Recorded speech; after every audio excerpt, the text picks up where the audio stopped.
الحمدللہ رب العالمین والصلاة والسلام علی سید الانبیاء والمرسلین اما بعد فاعوذ باللہ من الشیطان الرجیم بسم اللہ الرحمن الرحیم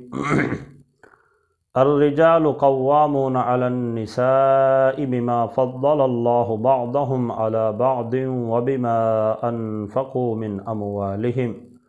فالصالحات قانتات للغیب بما حفظ اللہ واللاتی تخافون نشوزهن فعظوهن واہجروهن فی المضاجع واضربوهن فإن أطعنكم فلا تبغوا عليهن سبیلا ان اللہ کان علیا کبیرا وإن خفتم شقاق بینہما فابعثوا حکما من اہلہ وحکما من اہلها ان یریدا اصلاحا یوفق اللہ بینہما ان اللہ کان علیما خبیرا صدق اللہ العظیم۔ احبابی دی وقار، آج ہمیں سورۃ النساء کی آیت نمبر 34 اور آیت نمبر 35 پڑھنے کی سعادت حاصل ہو رہی ہے۔ ان آیات میں اللہ جل شانہ نے ایک تو مردوں کی عورتوں پر برتری کا اظہار فرمایا کہ اللہ تعالیٰ نے جن سے مرد کے مقابلے میں، جن سے عورت کے مقابلے میں جن سے مرد کو رب تعالیٰ نے فوقیت اور فضیلت عطا فرمائی ہے۔ پھر اللہ جل شانہ نے یہاں پہ جو نیک صالح خواتین ہیں ان کی کچھ خصوصیات کا تذکرہ فرمایا، اور اس کے بعد خالق ارض و سماوات نے اگر میاں بیوی کے آپس میں معاملات درست نہیں ہو رہے یا عورت کسی قسم کی بدخلقی کا یا ناانصافی والا معاملہ کرتی ہے تو اسے کس انداز سے سیدھے رستے پہ لایا جائے، اس کے طریقہ کار یہاں پہ اللہ جل شانہ نے بیان فرمائے۔ تو ارشاد فرمایا الرجال قوامون علی النساء، کہ مرد عورتوں کے منتظم اور کفیل ہوتے ہیں۔ اللہ تعالیٰ نے مردوں کو عورتوں کا قوام بنایا ہے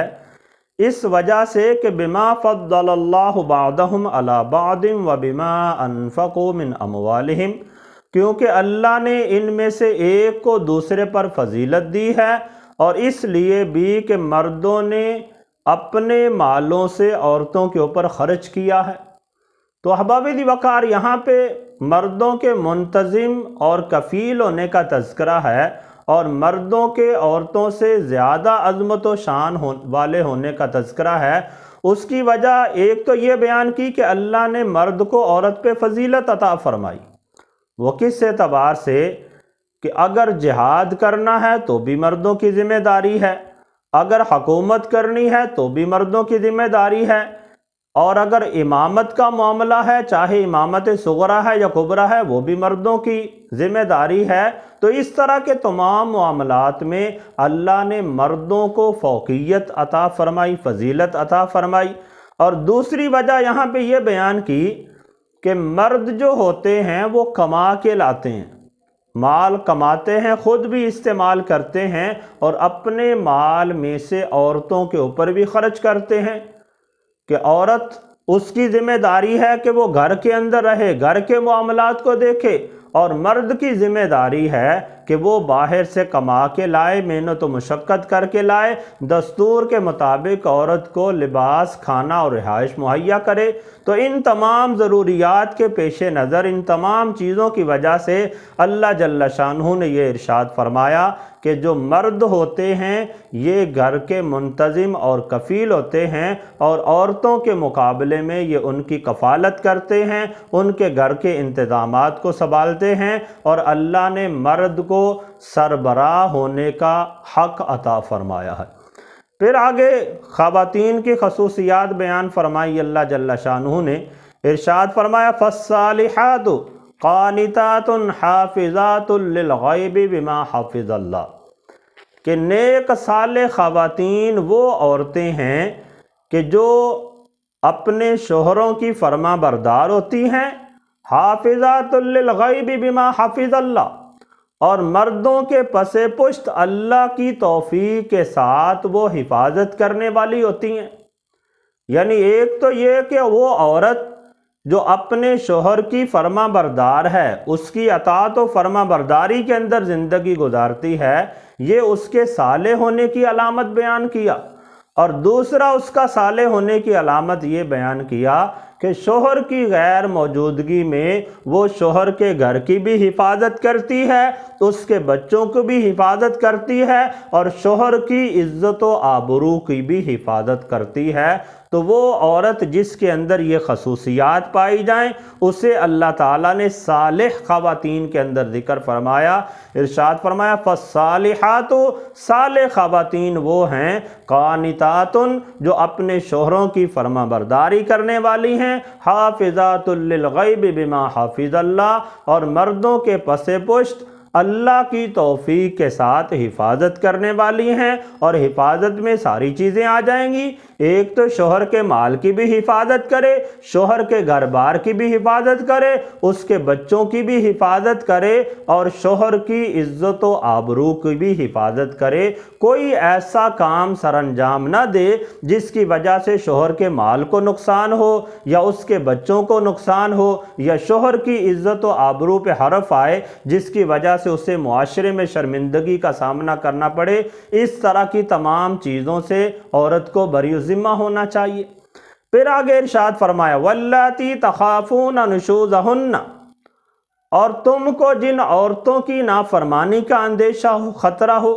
اب یہاں پہ ان خواتین کا تذکرہ فرمایا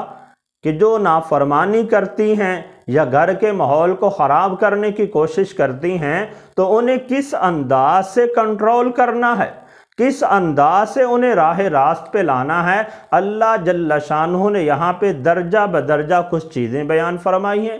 تو ارشاد فرمایا وہ عورتیں جن کے بارے میں تمہیں خطرہ ہو، خوف ہو کہ وہ نافرمانی کریں گی، تو ارشاد فرمایا پہلا سٹیپ، پہلا درجہ یہ ہے کہ فَائِذُوهُنَّ، تم انہیں نصیحت کرو، واعظ کرو، انہیں پیار اور محبت کے ساتھ سمجھاؤ، انہیں اللہ جل شانہ اور اس کے حبیب علیہ السلام کی تعلیمات کی روشنی میں اس کی ذمہ داری کا احساس کرواؤ۔ جو سمجھدار خاتون ہے اتنی سے ہی وہ سمجھ جائے گی اور گھر کے معاملات کو اچھی طرح سے سنبھال لے گی۔ اور فرمایا اگر اس کے ساتھ معاملہ نہیں بنتا، گھر کے معاملات درست نہیں ہوتے، تو پھر اس سے اگلا درجہ بیان فرمایا۔ ارشاد فرمایا وَاهْجُرُوهُنَّ فِي الْمَضَاجِعِ، اگر عورت نصیحت کرنے کے باوجود بھی سدھرتی نہیں ہے، سنبھلتی نہیں ہے، تو پھر فرمایا کہ اس کو بستروں میں اکیلا چھوڑ دو۔ مطلب یہ کہ مرد اس کے ساتھ بستر کے اندر جو معاملات ہیں اس سے تنہائی اختیار کر لے، اس کا بستر علیحدہ کر دے، اپنا علیحدہ کر لے۔ یقیناً جو محبت کرنے والی خاتون ہے وہ اس چیز کو برداشت نہیں کر سکے گی اور وہ معاملات کو درست کرنے کی کوشش کرے گی۔ تو پہلا سٹیپ، پہلا درجہ یہ بیان کیا، اگر عورتیں نافرمانی کر رہی ہیں، گھر کے ماحول کو خراب کر رہی ہیں، تو تم انہیں واعظ و نصیحت کرو، انہیں سمجھاؤ۔ اگر اس سے وہ بات نہیں آتی تو پھر شوہروں کو دوسرا حق دیا کہ وہ ان سے اپنے بستر کو علیحدہ کر لیں۔ یہاں پہ طلاق دینا مراد نہیں ہے، بلکہ یہاں پہ مراد یہ ہے کہ صرف تنبیہ کرنے کے لیے ڈانٹ ڈپٹ کے طور پر اس کا بستر علیحدہ کر دے، اپنا بستر علیحدہ کر دے۔ اس کی وجہ سے ہی عورت کو احساس حاصل ہو جائے گا۔ اور تیسرے نمبر پر پھر ارشاد فرمایا وَاضْرِبُوهُنَّ، اگر وہ سمجھانے سے بھی نہیں سمجھتی، بستر جدا کرنے سے بھی اس کو نصیحت حاصل نہیں ہوتی، تو پھر تیسرا درجہ ارشاد فرمایا وَاضْرِبُوهُنَّ، اور ان کو تادیباً، ادب سکھانے کے لیے کوئی ہلکی پھلکی سزا بھی بندہ دے سکتا ہے۔ سزا کے اندر ایسا نہیں ہے جیسا ہمارے ہاں جاہل معاشرے کے اندر ڈنڈا لیا اور جیسے جانوروں کو مارنا شروع کر دیا ایسے مارنا شروع کر دیا، اس طرح سے نہیں ہے۔ صرف اتنی شریعت نے اجازت دی کہ اگر عورت معاملات میں بگڑتی چلی جا رہی ہے تو اسے ہاتھ کے ساتھ یا کسی ایسی بالکل چھوٹی سٹک کے ساتھ ہلکی ضرب لگائی جائے جس کی وجہ سے اس کے جسم پر کسی قسم کا نشان پیدا نہ ہو، اس کے جسم سے کہیں خون نہ نکلے اور نہ ہی اس کے چہرے کے اوپر مارا جائے۔ صرف اسے ادب سکھانے کی غرض سے، بدلہ لینے کے لیے یا دشمنی پالنے کے لیے نہیں ہے۔ صرف ہلکی پھلکی کوئی ایک آدھ ضرب لگا دی جائے تو یہ تنبیہ کرنے کے لیے اتنا ہی کافی ہے، اور جو اتنے سے بھی نہیں سنبھلتی تو اسے آپ پھر جتنا بھی مار لیں گے وہ نہیں سنبھلے گی۔ اس لیے تنبیہ فرمائی، پہلا درجہ یہ کہ تم اسے سمجھاؤ، دوسرا درجہ یہ ہے کہ تم اس سے بستر کو علیحدہ کر دو، تیسرا درجہ یہ ہے کہ ہلکی سی ضرب کے ساتھ اسے تھوڑی سی ڈانٹ ڈپٹ کرو، تھوڑا سا مار والا معاملہ کرو، زیادہ مارنا یہ شرعاً جائز نہیں ہے۔ نبی علیہ السلام نے اس سے منع فرمایا ہے۔ پھر آگے ارشاد فرمایا، فَإِنْ أَطَعْنَكُمْ فَلَا تَبْغُوا عَلَيْهِنَّ سَبِيلًا، اگر اتنے معاملات کے اندر عورت اگر سنبھل جاتی ہے، وہ تمہاری اطاعت کرنا شروع کر دیتی ہے، تو پھر مرد کو تنبیہ فرمائی، فَلَا تَبْغُوا عَلَيْهِنَّ سَبِيلًا، اب تم اس کے خلاف کوئی بہانہ تلاش کرنے کی کوشش نہ کرو۔ عورت سے پہلے جو غلطیاں سرزد ہو گئیں، جو بھی معاملات ہو گئے، آپ نے سمجھایا وہ سمجھ گئی، یا بستر علیحدہ کیا وہ سمجھ گئی، یا آپ نے ہلکی پھلکی اسے ضرب لگائی اس کی وجہ سے سنبھل گئی، اس نے سابقہ معاملات سے معافی طلب کر لی، تو اب شوہر کی ذمہ داری ہے کہ اب وہ اسے مزید ذلیل و رسوا نہ کرے، بلکہ اس کے ساتھ دستور کے مطابق رہنا شروع کر دے۔ اللہ جل شانہ نے اسے بڑی صراحت کے ساتھ بیان فرمایا، فَإِنْ أَطَعْنَكُمْ فَلَا تَبْغُوا عَلَيْهِنَّ سَبِيلًا، اگر وہ تمہاری فرما برداری کرنا شروع کر دیں تو اب تم ان پر زیادتی کرنے کی کوئی راہ تلاش نہ کرو۔ ان اللہ کان علیٰ کبیرا، بے شک اللہ تعالیٰ نہایت بلند اور بہت بڑا ہے۔ تو سب سے بڑا تو اللہ ہی ہے۔ بندہ عورت کے معاملے میں یہ سمجھے کہ اللہ نے مجھے فوقیت عطا فرمائی، اللہ نے مجھے بڑا بنایا، اس کی وجہ سے اس کے اوپر ظلم و تشدد کرتا جائے، وہ معافیاں مانگ رہی ہے، قدموں میں پڑ رہی ہے، بندہ پھر بھی اس کے اوپر زیادتیاں کیے جا رہا ہے، تو اللہ نے تنبیہ فرمائی کہ بندے کو چاہیے کہ وہ اس بات کی طرف خیال کرے کہ ان اللہ کان علیٰ کبیرا، بے شک اللہ نہایت بلند اور بہت بڑا ہے۔ اگر عورت کے معاملے میں اللہ نے مرد کو بڑا بنایا ہے تو مرد سے بڑا اللہ تعالیٰ بھی تو موجود ہے۔ تو بندے کو مطلب یہ کہ پھر بندے کو اللہ کا خوف کرنا چاہیے، دل کے اندر یہ خیال کرنا چاہیے کہ جیسے میں عورت کے مقابلے میں قوی ہوں، اگر میں اس پہ زیادتی کر رہا ہوں تو کہیں ایسا معاملہ نہ ہو جائے کہ جو مجھ سے زیادہ قوی ہے، جس نے مجھے تخلیق فرمایا ہے، میری سانس کی ہر مالہ جس کے ہاتھ کے اندر ہے، کہیں وہ مجھے عذاب کے اندر مبتلا نہ کر دے۔ تو یہ تنبیہ فرمائی کہ اگر عورتیں اطاعت کرنا شروع کر دیں تو اب انہیں تنگ کرنے کا کوئی رستہ تلاش نہ کرو۔ پھر آگے چوتھا سٹیپ اس کا بیان فرمایا، وَإِنْ خِفْتُمْ شِقَاقَ بَيْنِهِمَا فَبَعَثُوا حَكَمًا مِّنْ أَهْلِهِ وَحَكَمًا مِّنْ أَهْلِهَا، اگر واز کرنے سے، بستر الگ کرنے سے، ہلکی سی ڈانٹ ڈپٹ کے باوجود بھی معاملات سدھرتے نہیں ہیں تو پھر اللہ جل شانہ نے چوتھا درجہ یہاں پہ بیان فرمایا، ارشاد فرمایا وَإِنْ خِفْتُمْ شِقَاقَ بَيْنِهِمَا، اور اگر اے مسلمانوں تمہیں یہ خطرہ محسوس ہو کہ یہ میاں بیوی آپس میں دشمنی پہ اتر آئیں گے، جھگڑے اور لڑائی جھگڑے کے اندر مبتلا ہو جائیں گے، تو پھر فرمایا فَبْعَثُوا حَكَمًا مِّنْ أَهْلِهِ وَحَكَمًا مِّنْ أَهْلِهَا، تم ایک حاکم یا ایک منصف مرد کی طرف سے مقرر کرو اور ایک منصف عورت کی طرف سے مقرر کرو، ان یریدا اصلاحا یوفق اللہ بینہما، اگر وہ دونوں منصف صلح کرانے کا ارادہ کریں، صلح کرانے کی کوشش کریں، یوفق اللہ بینہما، تو اللہ تعالیٰ ان دونوں کے درمیان اتفاق پیدا فرما دے گا۔ ان اللہ کان علیما خبیرا، بے شک اللہ تعالیٰ بڑا جاننے والا اور بہت خبر رکھنے والا ہے۔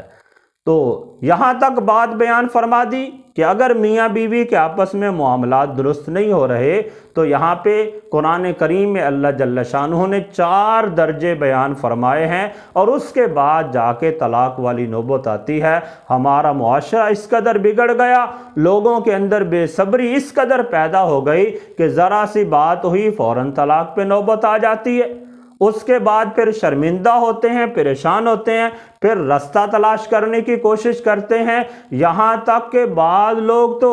اپنے گھر کے معاملات کو اور اپنی بات کو چھپانے کے لیے پھر ساری زندگی زنا کے اندر مبتلا ہوتے رہتے ہیں۔ تو احباب دی وقار، یقیناً جب بندہ اللہ اور اس کے حبیب علیہ السلام کی تعلیمات کو مد نظر رکھے گا تو پھر اسے بعد میں شرمندگی کا سامنا نہیں کرنا پڑے گا، بلکہ بعد میں بھی اس کے لیے بلائیاں ہی بلائیاں ہوتی چلی جائیں گی۔ تو اللہ جل شانہ نے ہمیں تعلیم دی، اگر میاں بیوی کے آپس میں معاملات درست نہیں ہوتے تو انہیں بے صبری نہیں کرنی چاہیے، جلدی والا معاملہ نہیں کرنا چاہیے، بلکہ پہلے نمبر پہ تنبیہ فرمائی کہ تم اسے نصیحت کرو، اسے سمجھاؤ، وہ سمجھ جائے گی۔ اگر نہیں سمجھتی تو دوسرا درجہ بیان کیا کہ تم اس سے اپنا بستر علیحدہ کر دو، اس سے وہ سنبھل جائے گی۔ اس سے بھی نہیں سنبھلتی، پھر تیسرا درجہ بیان کیا کہ پھر تم انہیں ہلکا پھلکا مار سکتے ہو، اتنی ضرب لگا سکتے ہو کہ جس کی وجہ سے اس کے بدن سے خون نہ نکلے،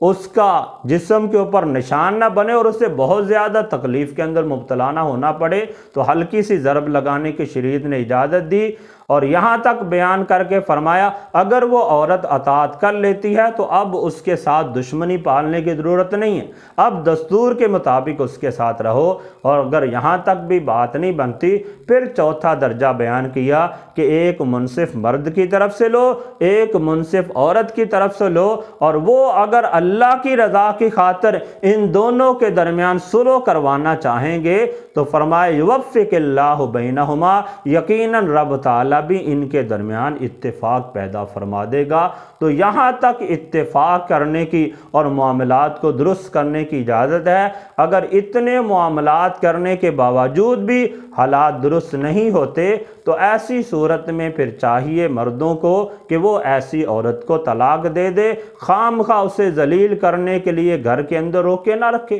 یہ بھی معاشرے کے اندر بڑا معاملہ ہے کہ کئی لوگ عورتوں کو تنگ کرتے ہیں، رسوا کرتے ہیں، انہیں طلاق بھی نہیں دیتے۔ یہ ان کی طرف سے زیادتی ہے۔ اللہ جل شانہ نے قرآن کریم کے اندر ارشاد فرمایا فَأَمْسِكُوهُنَّ بِمَعْرُوفٍ أَوْ سَرِّحُوهُنَّ بِمَعْرُوفٍ، کہ اپنی بیویوں کو حسن سلوک کے ساتھ رکھو